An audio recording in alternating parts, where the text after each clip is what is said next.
Oh, you've lit the fire. You've lit the fire. I have, yes. That's no good. That won't stay lit. Have you just used a firelighter and a huge chunk of wood? No. Have you got any cardboard in the bottom? No. It's just wood. Well, how's that going to stay lit? Because wood burns. Yeah, but you can't put a Oh, mat. what's that noise? Ice cream van. I think it's my new phone. Is it ringing? Oh, it is. You'll have to stop recording. Oh no. Now, I do like chocolates. I'm one of those people who like chocolates, and since I've had cancer, I've been avoiding buying it, you know, because I'll just eat a lot. Anyway, people in the house left some cherry liqueurs, vodka liqueurs, and I've been very naughty, and I've been eating the odd one here and there, and I've almost done the whole box in.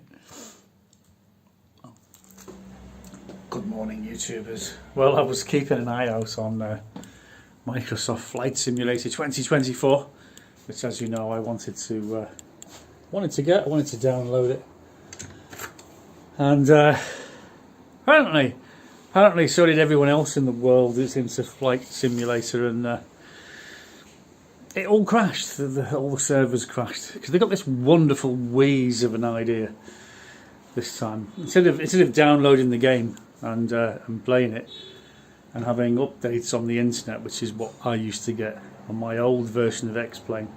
Used to update the weather every 15 minutes, something like that, but they've had this wheeze where they'll have everything online. So you, rather than download a horrendous amount of data onto your computer, they're streaming it from the server, and of course they underestimated how many people would actually want to buy it and play it straight away, and it just crashed. The server crashed. There was just too much on there. So I thought to myself, well, I'll wait a few days and I'll watch the reviews and see how it's going. And I've already saved myself quite a lot of money because I haven't bought it yet.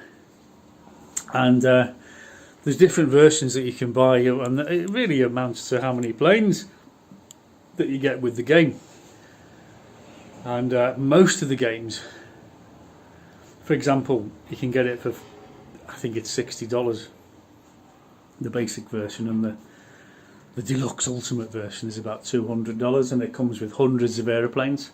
Most of them are rubbish, and I don't want to fly them. Why would I want to fly a learner plane and stuff like that? You know, this is Flight Simulator. You want to fly things that you can't afford. I mean, the sort of stuff I would fly in the learner category, sort of small single engine piston category, would be something tasty, extra.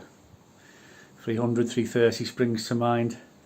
Oh, not really a Spitfire or a Messerschmitt 109, because they are very difficult on the ground to handle, and the 109 in particular is very, very dodgy in the sky, especially coming in on finals. You can't throw the thing around. It's a very unforgiving aeroplane, and it will kill you if you're not careful. The Spitfire's a better flying machine, but I don't really want to fly that sort of thing. P-51 Mustang, even if I was going to pick something, the Vought Corsair, the Thunderbolt, you know, those sort of things would be the sort of aircraft that I would fly, but not really my thing. You know, my thing's more the Harrier, the Red Hawk, stuff like that. And I don't think you can get it with Flight Simulator. You have to buy it as an add-on. So I'll be buying the basic version. That's best of my information so far, because I haven't had Microsoft Flight Simulator since I had the Flying Club. It was really good for the Flying Club. I used to... Oh. Is that Ben?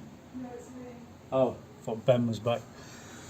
Yeah, I had the Flying Club, and it was really good because people used to learn about instrument flying. All pilots learn about instrument flying, and it's very important to keep up on instrument flying, because when you're flying an aeroplane, you can see everything. You can see where you're going. You can see you've got a map. You think, yes, I'm going over there, easy. But then, you know, when you're flying in cloud, it's like driving in fog. You can't see anything. So pilots are all trained to fly on instruments, you know, and you've got to focus. You've got to concentrate. It's not like Flight Simulator where you just turn the autopilot on and you're like, plane flies itself. No. You've got to fly it yourself. You've got to be there. You've got to watch your altimeter. For example, it's going up, it's going down, it's going up, it's going down, and you just got to balance it so that you stay at the height you want. Let's just say you want to fly at 2,000 feet. There it is at 2,000 feet. It's starting to creep up, so you need to go down a bit. Don't go down too much. So you've got to be plus or minus 100 feet, something like that. Otherwise, you fail. You don't want to be doing this. You've got to fail. So you've got to be focusing on your height. So you're constantly flying at a given height, 2,000 feet, plus or minus 100 feet. And then you've got to watch your compass, your direction indicator. So you don't want to be turning. You've got to be going in a straight line. You've got to stay on course. Because all the while you're going up and down, you're drifting left or right of the desired heading. Let's say you want to go north, for example. So you've got to be watching your north. You've got to be watching your altitude. So you've got to be maintaining the altitude and your direction. And you've also got the instrument that tells you whether your wings are level or not. It also tells you if you're climbing or descending. So you've got to be watching that as well, the attitude indicator, that's called. So once you've cracked doing all that and you've got the hang of that, you're good to go. That's the basic of instrument flying. But then there's failures, instrument failures. For example, if your suction system decided to fail, then your artificial horizon, which tells you when you're level or not, that won't work anymore, and it goes and your direction indicator won't work either. So you've got to know what to do, especially if you can't see outside, can't see what you're doing. So that's another thing, and I'll be covering that later when I get the flight simulator set up. I'll be talking. I'm going to keep it small and right to the point. I'm not going to go making long, boring videos. I go flying myself for my own amusement, and I might put the odd one of them on. I usually put a bit of music in the background. I usually fly fast jets, Harriers. Even the Tornado I got bored with. The Tornado was a big heavy old thing. It was great when I first started flying it, but I flew it so much that, and when I started flying the Harrier, it was much more nimble and manoeuvrable, and I thought, well, it's Harrier for me all the way. On the Red Hawk, the amazing new fighter trainer that the Americans have got to train their pilots, the F-35B pilots. Plus there's the F-35B, which doesn't come with flight simulator, so I'll be uploading that separately. So I'm just going to buy the basic flight simulator and buy the add-ons as I need them. I think that's the best course of action, because I don't want to fly hot air balloons and all this crap. Airliners and things that these wannabe airline pilots that think they can buy Microsoft Flight Simulator and learn how to become an airline pilot overnight, and it's not going to work. I'll tell you that now. You've got to go through the training, proper training in the proper flying schools, and the simulator is a very good addition to your flying training, but you can't just learn it all on Flight Simulator and then expect to go for a job, because it's not going to work. It's not going to happen, okay? The other thing I'm going to do today, and I'll be updating it on my air gun channel, is I'll be finishing zeroing this gun, which needs to be, this is my air pistol, one of my air pistols. I have a couple of target air pistols, and I need to just zero the sights in better than they are. This one needs to come down a few notches, and you'll be seeing that on my air gun channel. I'm not going to put that all over my flying club channel. This is my flying club channel, which I'm using at the moment because my main channel has restrictions at the moment, so I'll be doing that later. So I'll be doing yeah. And Fiona's got a new phone, so I'm going to grab her old phone and use it as the target phone, so target camera, so I can have it down range, and hopefully I won't shoot it, but I'll be able to see the bullets going in, and I'll be able to correspond, because at the moment I've only got one camera. So that'll be an interesting bonus if that works. So I've got to put her old phone on charge, and I'll use that as a target camera. So if I remember, I'll put links to my airgun channel down below. Hasn't got many subscribers, because I know a lot of you are not interested in airguns and stuff like that. So, but it's got about 500 subscribers. That'll keep going on there. I'll just keep putting that stuff on there. And yeah, so hopefully within the next few days I'll bring the computer to the house, and I'll get Microsoft Flight Simulator downloaded, and we'll see how it goes from there. Yeah, it's going well now. What, your fire? Yeah, I'm going to do a video of the fire with some nice mellow Christmassy music in the background. Okay. Something Do you think mesmerising. people want to watch a video of your fire? I watch videos of other people's fires, so yeah, why not? Suppose you could chat about things, about trolls, for example, and then they'll have to tune in and listen to the whole hour to hear what you're saying about them, because they won't know where it is that you're talking about them. Here and there, they'll I miss it. noticed that the video, the first of many videos that you're going to put up, because Graham used to do a 24 I've got hours. hundreds. Well, No, maybe not that many, but I've got a lot. he used to do a 24-hour screen record of just all the stuff that they were saying. And he put the first video up the other day. Oh, they didn't like that. They complained and they got YouTube to pull it down. And Screen record off Twitter. yeah. They're complaining about their own content. It's against YouTube terms and conditions. So you've modified that and it's going back up. I just had to blare it out. It's going back That's it. up. They And complained about self-harm, and there was a bit that Atalanta had posted about self-harm, so I just blared it out. And I think you've probably got about 65 or so actual videos. Oh, I'm there's thinking loads. you should have a whole channel for it because it's a lot. And then people who want to do research in the future, so they can never deny having said it, they can freeze frame and take a screen grab. I might just upload it all to Rumble. Mind you, nobody watches Rumble. Nobody do they? watches Rumble. Rumble's crap. What you want to do is have a channel called something like Atalanta and Friends. No, while I was recording it, I was starting off with Russell Green, and then I moved on to I'm not joining in if you're going to talk about him. I'm not interested in him. Atalanta of Arcadia, the original one, not the one that's on now, because the one that's on now is not the real one. And then I went on to Not Trevor Coult. So they were the three, and I just go back 24 hours every day of their tweets, and they were like in the thousands, 20,000, something like that. So that's what the content is, and so I thought, well, you know, I've got all this content, I may as well publish it on the internet so everyone can see what they're up to, because names are starting to bleed forward, and identities, and finding people out. And we found one out the other day, and of course we all know about Diane Durham. She's up in court. She'll probably get away with it. They'll go, she's a loon, and she'll get away with it, but she'll go off and she'll be like this, trolling and opening more. She's got about 20 troll accounts on Twitter. Has she? She has. And she talks to herself. Woman goes on and she goes, I hate that Graham Esgrith and Trevor Coult. They're a pair of crooks. And then she'll answer herself as another account. She'll log into the next account and she'll have a whole conversation with herself. And then when it becomes apparent that it's all the same woman, you can see the madness and the cuckoo-ness. But this is another one of the problems. I mean, I said this to Fiona years ago. Years and years ago, there was things called lunatic asylums, right? And you put all the loonies in the loony bin. It was called the loony bin. And the men are coming with the white coats and the yellow van with the triangular wheels. And that was the general joke. But they used to lock all these loonies up in a lunatic asylum, and they were not allowed to vote. That was one of the things. Prisoners in jail were not allowed to vote, and lunatics were not allowed to vote. But one day, I think they decided to save money by letting all the loonies out and giving them medication and treatment in the community, which means instantly they've got the vote.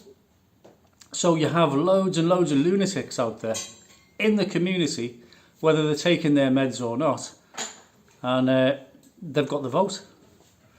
And we all talk about democracy being a great idea. You see, me and Trevor, we disagree about all kinds of things, you know, politically and stuff like that. But that's fine. It's okay to disagree with people, okay? We've all got our own opinions and things. And one of my opinions is that while democracy is a great idea, it's only a great idea if everyone who votes is conscientious and they're considering all the facts and weighing up the different politics and the different decisions that people are making, and they think that policy might be a good idea or it might not be. I don't think that'll be good. I'm not voting for them. Whereas if half your population are idiots and they're uneducated and the other half are lunatics, you know, it leaves a very small percentage of the population who actually should be voting, really. But then you can't say, well, you can't just exclude these people because that's not fair. You know, you can't exclude people on the grounds of this, you can't exclude people on the grounds of that, but they do already. Me and Fiona lived on a boat in Brighton Marina, for example, because we couldn't afford to buy a house or to rent. I mean, renting was really expensive, so we lived on a boat. So we went to, in the United Kingdom, you've got to be on the council e-roll in order to vote. Right? So if you're not on the e-roll, you can't vote. So you go to the council, you say, I live in Brighton Marina, I've got a mooring there, I'm on this we were on the East Pier, was it the West Pier? East Pier. This pontoon number, no, you can't register from a boat, can't register from a caravan, can't register if you live on a canal boat, you can't register, unless you've got a fixed abode, you know, a rented flat or a house or you own a property, you can't vote. So automatically, all those people, because there's loads of people that live alternative lives, you know, they live on boats and buses and lorries and you name it, caravans, camper vans, you know, they're not allowed to vote, but you still have to pay tax, you know, if you've got a job. Oh, you say, hang on, I haven't got a fixed abode, I don't need to pay tax and national insurance. Oh, really? Yes, you do. But I think, well, if I've got to pay tax and national insurance, how come I can't vote? Oh, that's because you don't live in a house. You know, these rules need to be changed. They need to be updated. People need to go, oi, you're discriminating. You're letting all these lunatics and these village idiots vote. But just because these people live on a boat or in a railway carriage, in a site or somewhere, whatever, you can't vote. No, that's discrimination. I don't care what colour you are. You get discriminated against if you don't live in a flat or a house and it's nailed to the ground and the council know where you live. They put you in your pigeonhole. They've got pigeonholes for everyone. Oh no, we haven't got a pigeonhole for boats or railway carriages in sidings or long boats, narrow boats, big boats, small boats, submarines, whatever. Anyway, you were saying? I don't think voting makes any difference. That's the conclusion I've come to. It doesn't make any difference. And then you get criminals who are in jail, they can't vote, they're not allowed to vote. Why not? That's a very good question. Maybe because they hate the government and they'll vote against the government. So they think, well, they'll just vote for the opposite party then, won't they, if that's the case? I mean, people might do that anyway, but what happens when the person gets out of jail? He's still going to hate the government, isn't he? If that logic, if that perception is correct, he's still going to hate the government and he's still going to vote for someone else who's going to get into government and they'll become the government. And so you've failed. So what someone who's probably been in jail is probably going to do is not bother voting at all. And so you've got a huge percentage of the population that just don't bother to turn up to vote. So the whole voting system really needs to be rethought about. It doesn't matter which politicians get in, nothing gets any better. Nothing changes. And that's another theory, because I had that very theory myself. I thought the government is a train. Do you remember Thomas the Tank Engine's got a face on the front of the train that's going down the track? All we're doing, it's the same train going down the same track. They just removed the face and put a different face on there. Oh look, it's a different person in charge now, but nothing changes because it's not the government, it's not the politicians that are running the country, it's the civil service. And the civil service, I've been running it all the time, the whole time. What is the civil service?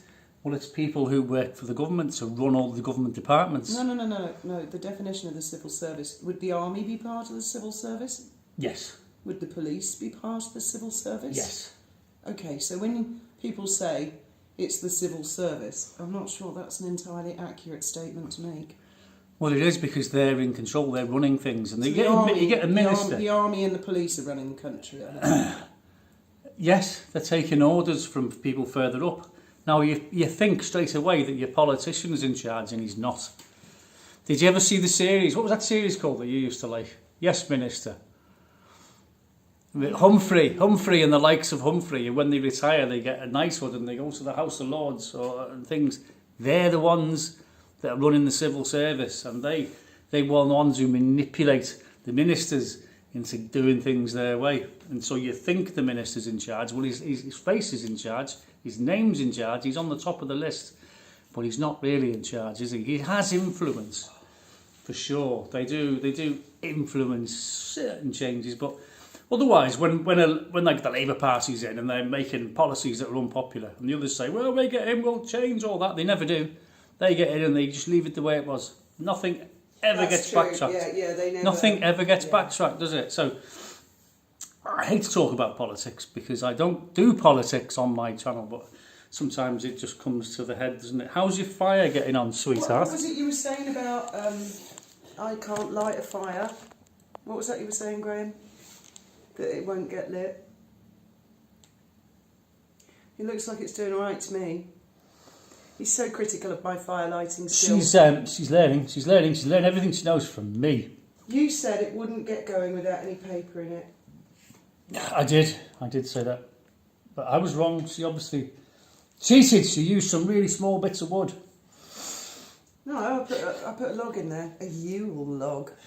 Yule log. Have you seen Fiona's Yule log? She's just bought a load of Yule logs from the Yule log man. All we need now is the decanter off the boat and some brandy, and we'll be right there, all cosy. I've got vodka, got gin. It's not the same. No, that's a Russian Christmas, and I don't think we want any. No Russian Christmas. This bad Russian man might do bad things soon. Might be getting some Russian Christmas presents soon if we're not Let's not careful. talk about that. Well, it's true though. He shouldn't have been giving that gangster Zelensky a load of money and bombs and missiles. It's like giving all the gangsters machine guns and bullets and saying, go, feel free to go robbing everyone and rob banks and things. I mean, they'll be very interested to find out where you got all those machine guns from, won't they? Because you're implicated in the crime and you're going to go to prison with it'll all be in the same cell as the gangsters. And so you just implicated yourself by giving them all these money and bombs and shit. So you deserve to get bombed. If you get bombed, he's quite justified in bombing you. That's what I think. Even though I don't want you to get bombed. Shouldn't get involved in wars that don't concern you. You know, the Russians having a bit of a civil war, that's up to them. Let them settle it. Don't get involved, that's what I say. I think Ukraine is actually a separate country to Russia these days. Well, I think they got their independence and then they started murdering each other, which is what countries do. Goodness. Well, look what happened in India the minute the British pulled out. They all started killing each other. Oh, my goodness. There was a huge... Well, I'm not making it up. It's in the history books. The expression that comes to my mind is George Burns' quote, "Too bad all the people who know how to run the world are too busy cutting hair and driving taxis." Well, that's true to a point. But it's true. I'm only quoting history. You're getting the British pulled out. Very excited and all the Indians started killing each other. And it was only after a lot of people died that they decided to cut India in half. And all the Muslims went to Pakistan, which became a country, and then the rest of them, the Hindus, were in India. But that's what happens when you give a country independence. You got all the... And that's exactly what happened in the Ukraine. They got independence from Russia, but it was always part of Russia. Ukraine was Russia. When Germany invaded Russia, they invaded the Ukraine. That was Russia. And so what's happened is they've got their independence and they've all started fighting and killing each other. And so the Russians have gone in to defend all the Russians, because half of them are Russians and the other half are fascists. There's a YouTube channel you should watch which is brilliant. Our kids used to watch it. I can't remember the name, but it's History in 10 Minutes. And they do phenomenally complicated a country's whole history, and they do it in 10 minutes. It's bloody genius. Straight to the point. And I think it might be just a little bit more accurate and balanced than your description. Yeah, I'm sure I've left a lot out. I'm not an expert on the Ukraine, but I do know that when the EU started land grabbing, when the Russian Cold War block started to fall apart, they went, oh, you can join. Yeah. And I think Ukraine was the last one. They went, ooh, you can join. And the Russians said, fuck off, you're not joining. And that's it. And I think you might be getting a bit muddled there between NATO and the European Union. No, European Union and NATO. Okay. Yeah, both. And they said, no, you're not doing it. Anyway, speaking of the Ukraine, and I'm going to knock it on the head with this. This is my last comment on the Ukraine. There's a very famous YouTuber called Gonzalo Lira. Oh, Coach, yeah, didn't he die? Punch, yeah. Coach Red Pill, that was him. And he had 150,000 subscribers, and he was reporting live from the Ukraine.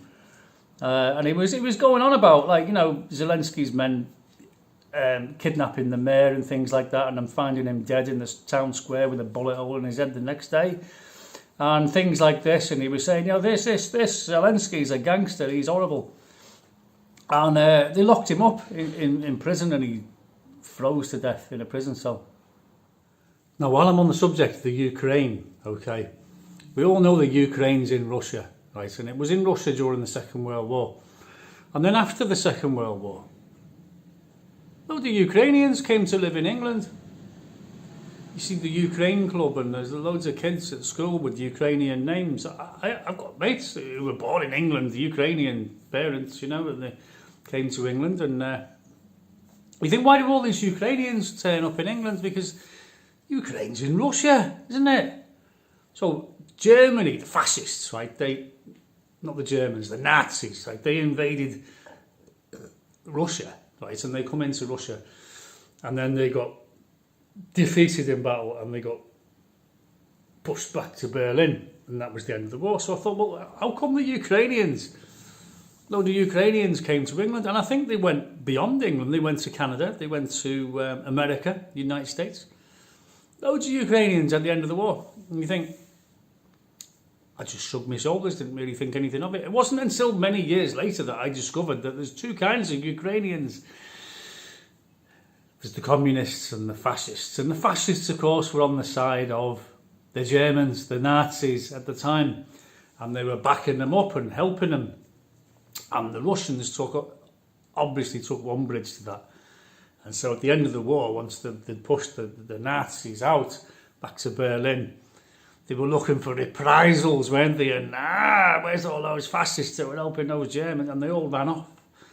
They went to England, right? So England was supporting people who were supporting fascists. Now, correct me if I'm wrong. I might be completely wrong there. But that's the way I understand it. And this is why I don't do politics on my channel, because it's a very in-depth and backstabby and shit-stirry and a very, very difficult subject to grasp, because human nature is so devious and it's not as straightforward as you think. But I find, generally speaking, the easiest, it's like water, finds the easiest way down, doesn't it? And it's easy, the solution to the problem and what the problem was, even though they try to muddy the water and cloud it. And yes, but you're not taking into account this and this and this. It's usually the simplest solution, which was that they were helping the fascists and the Russians wanted to string them all up. So they ran away. So the British saw, Nazis from the Ukraine, yeah, it's fine. And that's probably the right answer. That's probably actually how it was. So I'll leave you with that thought before you start counting those billions out, thinking of giving him more money. Zelensky will come for you. I'll be dead soon anyway. Good night, and may your God go with you.